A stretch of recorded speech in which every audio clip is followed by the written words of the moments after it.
La transition, elle se porte très mal en ce sens que l'espoir qui a été suscité le 5 septembre 2021, il faut se le dire, s'est effiloché.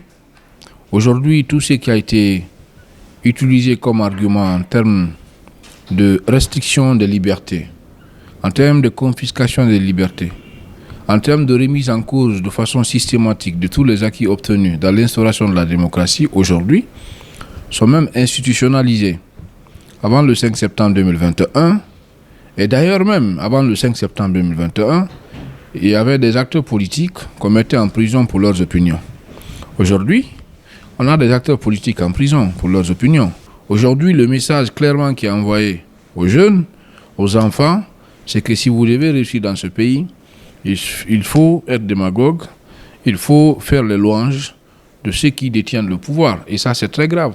Mesdames, Messieurs, bonjour. Ce matin, nous sommes avec le président du mouvement Agissons pour la Guinée, avec Ibrahim Khalil Diallo. Il sera question des dossiers du mouvement déposé donc ce jeudi au ministère de l'administration du territoire pour être légalisé. On se souvient que récemment, le ministre Ibrahim Khalil Condé, le général, avait fait un communiqué donc recadrant un peu les choses. Bonjour, Monsieur le Président. Bonjour Lamine et bonjour aux téléspectateurs de Reflet Guinée. Vous êtes toujours journaliste ou on peut dire ancien journaliste?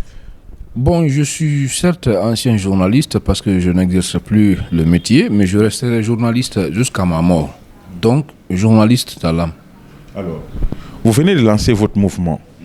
On appelle mouvement Agissons pour la Guinée. Est-ce que vous, personnellement, vous êtes en train d'agir pour la Guinée? Oui, nous sommes en train d'agir. D'abord, on prend des initiatives sur le terrain et puis au-delà de ces initiatives-là, nous sommes en train de s'organiser pour faire une nouvelle offre politique à l'ensemble du peuple de Guinée, et surtout en ce qui concerne des aspects, par exemple, en lien avec l'ancrage, la lutte, bien entendu, qui doit être menée pour l'instauration de la démocratie dans notre pays. Nous sommes en train de travailler sur même une nouvelle conception de la politique dans notre pays. Nous estimons que l'heure n'est plus au discours, l'heure n'est plus aux déclarations, l'heure n'est plus aux menaces, l'heure plutôt est à l'action pacifique. Ça ne veut pas dire que jusqu'à date, des actions n'ont pas été menées de façon concrète pour amener notre pays à changer. Et sur le plan démocratique, par exemple, non, pas du tout. Mais nous venons juste apporter notre contribution, notre grain de sel sur ce qui a été déjà fait par d'autres Guinéens pour l'ancrage démocratique, pour, bien entendu, l'instauration aussi, le respect des droits de l'homme dans notre pays. Donc, au lieu de parler, au lieu de faire trop de discours, nous pensons vaut mieux agir. Alors, ce jeudi, vous étiez au MATD, vous avez déposé le dossier pour obtenir un agrément pour votre mouvement. Dites-nous, est-ce qu'aujourd'hui vous avez l'espoir que ce mouvement sera agréé quand on sait, quand on connaît vos discours? Bon, avant de parler de la suite qui pourrait être donnée à notre demande d'autorisation, je voudrais dire que c'est quand même démarche républicaine qu'on a voulu mener pour se montrer légaliste et républicain, respectueux des principes qui régissent le fonctionnement des partis politiques, des mouvements politiques, des mouvements associatifs et ONG dans notre pays. Donc, nous avons voulu en tout cas respecter tous ces principes, c'est extrêmement important. Et c'est pourquoi on a voulu se soumettre à l'exercice qui consiste à aller et soumettre notre demande d'autorisation pour jouer pleinement notre rôle, et surtout pour participer dans le débat public et dans le débat politique dans notre pays. Donc ça a été fait. Maintenant, on est partagé entre espoir et crainte. Espoir en ce sens que à date, on a toujours promis aux Guinéens, surtout le général Mamadi Doumbouya, à son avènement à la tête du pays le 5 septembre 2021, que l'administration allait être dépolitisée, elle allait être au service de tous les Guinéens, de tous les fils et filles de notre nation. Donc, partant de cet engagement-là, nous avons un petit espoir de voir notre demande acceptée, donc de voir notre mouvement autorisé à exercer pleinement ses activités sur le terrain.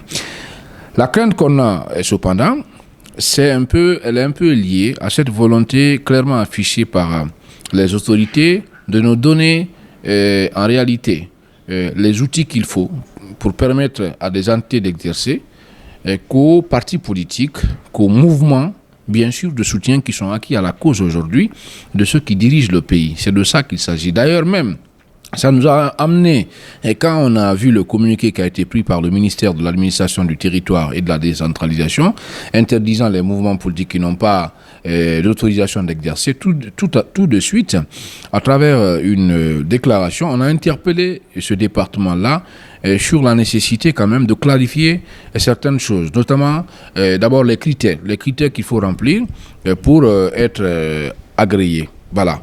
Est-ce que c'est d'une demande d'autorisation on a besoin, ou bien c'est simplement d'une déclaration on a besoin? Est-ce qu'il s'agit juste d'aller au ministère déclarer, dire qu'on va écouter, nous sommes de Guinée, on a un mouvement politique, et puis voici son siège, voici les membres qui le composent, voici ses objectifs? Ou bien non, est-ce que il faut carrément envoyer une demande pour dire nous demandons que vous acceptez que nous exerçons nos activités? Il n'y a pas eu de clarification là-dessus. Et puis deuxièmement, sur le statut, en réalité, des mouvements, il n'y a pas aussi eu de clarification. C'est-à-dire, on ne dit pas si la mesure qui a été prise, elle concerne tous les mouvements. On dit seulement les mouvements politiques. Mais on se pose la question de savoir, est-ce que les mouvements de soutien, par exemple, aussi font partie? Parce que, voilà, nous, on nous dit, en tant qu'on n'a pas une autorisation pour exercer sur le terrain, on ne doit pas parler, on ne doit rien faire, on ne doit pas participer au débat politique. Mais cependant, sur le terrain, aujourd'hui, tous les jours, dans les quartiers, dans les secteurs, dans les districts, vous avez des mouvements de soutien. Voilà, toute la capitale qu'on a créée aujourd'hui, partout, c'est visible la présence de ces mouvements de soutien-là.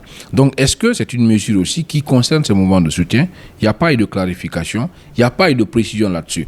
Et pour terminer aussi, par rapport toujours à la question que vous m'avez posée, voilà, on est inquiet aussi de voir nos demandes refusées, parce qu'aujourd'hui, on a comme l'impression qu'en Guinée, c'est juste un seul bord aujourd'hui. C'est-à-dire, si tu veux être agréé, reconnu par l'État, il faut forcément être acquis à la cause de ceux qui dirigent le pays. Et si vous critiquez un tout petit peu, vous n'êtes pas trop sévère, vous avez la chance de ne pas aller en prison, mais au même moment, on ne va pas vous donner les outils qui vont vous permettre, bien entendu, de critiquer. Voilà. Alors, l'autre question, en tant que mouvement politique, Agissons pour la Guinée. Est-ce que vous pensez que les autorités actuelles sont dans l'esprit de votre mouvement Agir pour la Guinée? Comment se porte cette transition?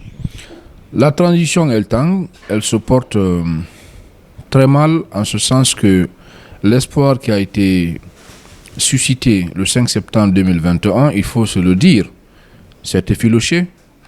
Aujourd'hui, tout ce qui a été utilisé comme argument en termes de restriction des libertés, en termes de confiscation des libertés, en termes de remise en cause de façon systématique de tous les acquis obtenus dans l'instauration de la démocratie, aujourd'hui, sont même institutionnalisés.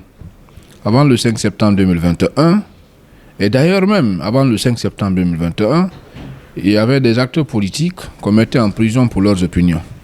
Aujourd'hui, on a des acteurs politiques en prison pour leurs opinions.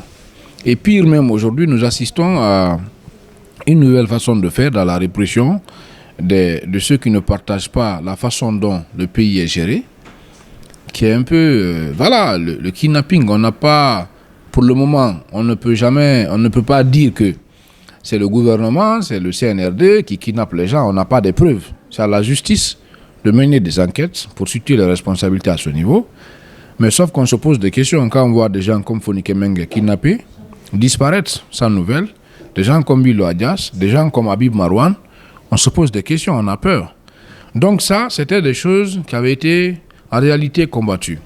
Et en termes de restriction de liberté, ce qui a été fait en 3 ans n'a pas été fait durant les 11 ans de régime d'Alpha Condé, durant les 20 et quelques de régime de Lansana Conté.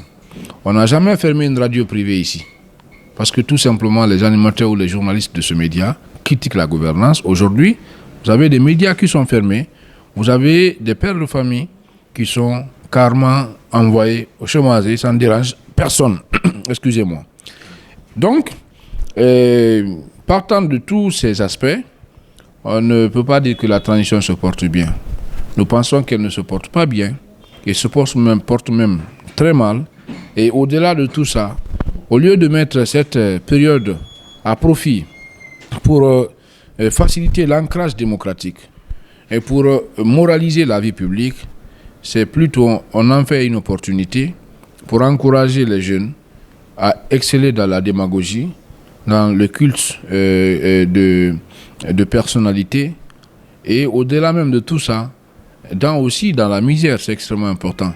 Aujourd'hui, le message clairement qui est envoyé aux jeunes, aux enfants, c'est que si vous devez réussir dans ce pays, il faut être démagogue, il faut faire les louanges de ceux qui détiennent le pouvoir. Et ça, c'est très grave. Pourquoi c'est grave? Parce que, voilà, c'est des choses, c'est des pratiques rétrogrades qu'on pensait être révolues, mais aujourd'hui qui sont complètement institutionnalisées. Mais au-delà de tout ça, nous, au niveau de notre mouvement Agissons pour la Guinée, nous pensons que rien n'est tard. Voilà que le président de la transition, le général Mamadi Doumbouya, il va finir par, disons, reprendre le ballon au rebond et puis rectifier le tir. En tout cas, nous espérons qu'il va sortir par la grande porte, parce que c'est de ça où il s'agit, et on n'a pas intérêt à ce que cette transition échoue. Si elle échoue, c'est l'avenir de tout un peuple aussi qui va être compromis. C'est extrêmement important. Donc, c'est pourquoi nous, au-delà de la confrontation, au-delà des manifestations, nous continuons à sensibiliser, nous continuons à attirer l'attention, bien entendu, de ceux qui nous dirigent, parce que, je l'ai dit, certains, ça a énervé certains, ceux qui nous dirigent, ce ne sont pas des Libériens, ce ne sont pas des Américains, ce sont des Guinéens. À un moment donné, il faut les interpeller, il faut leur parler, il faut leur dire ce qu'il faut, et puis après, maintenant, s'il n'y a pas de suite, l'histoire retiendra quand même qu'on a joué notre rôle. Merci beaucoup. C'est à moi de vous remercier.